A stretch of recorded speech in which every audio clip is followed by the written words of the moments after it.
परिस्थितियों में आप देखे होंगे कि जितना ये डॉक्टर से सभी पकड़े गए हैं ये दिल्ली ब्लास्ट के संदर्भ में, सभी डॉक्टर हैं। लोग विश्वास करें कि हमारे डॉक्टर ये दूसरा भगवान है, the second god of the पूरा universe, society as well as the family, लेकिन वो अनजान मार रहा है। क्या कारण है? इसलिए उसको सनक है, उसको विश्वास नहीं है, अपना अहंकार उसमें भावना आ गई है और उसको लेकर चाहता है।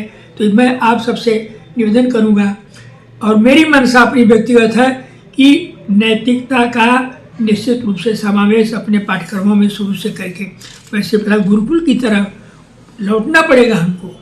और हाई फाई बिल्डिंग और अध्यापक नौ अध्यापक ये सब बराबर है, कुछ नहीं हो पाएगा। तो मैं इसलिए चाहूँगा सर कि निश्चित रूप से इस पर हम लोग परिश्रम करें और अब से भी समाज की सुंदर संरचना बन सकती है और नया समाज बनेगा।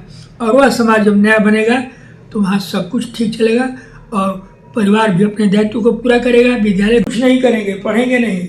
और अब वर्तमान सरकार को भी आप दोष दीजिए, जो भी काम हो रहा है मैं देखता हूँ कि सभी काम जितने काम करने हैं अध्यापक ही करेंगे। 4 घंटा 5 घंटा स्कूल में कोल कागज तैयार करते हैं, ग्राम पंचायत का हिसाब किताब, वोट का हिसाब किताब, ये सब SIR बनाना। तो अब उसमें पढ़ाई की भी आवश्यकता कहाँ है? अब वो पढ़ाई संभव कहाँ से होगी? तो मैं तो बहुत प्रसन्न हूँ कि भला ऐसा सेमिनार हमारे ग्राम पंचायत नरेंगे चंदन गुप्ता जी सचिव जो हैं इस बड़े किया है।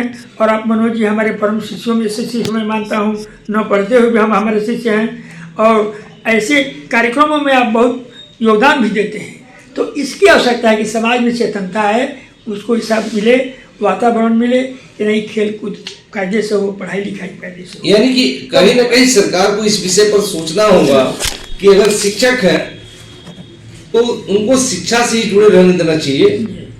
ऐसा ना हो कि शिक्षक एक तो क्लर्क से एजुकेशन की बात करना उचित नहीं होता है।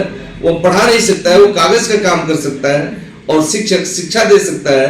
तो इस बात पर, इस विषय पर अवश्य ध्यान देना होगा कि इस आने वाले समय में शिक्षक की भूमिका में हो, बाकी अन्य अपने कार्यों में लगे।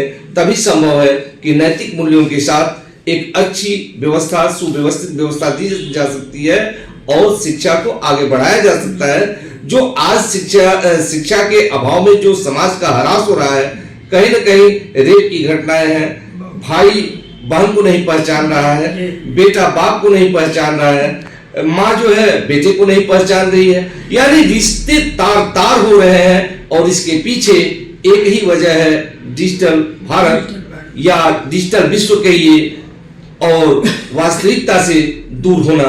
तो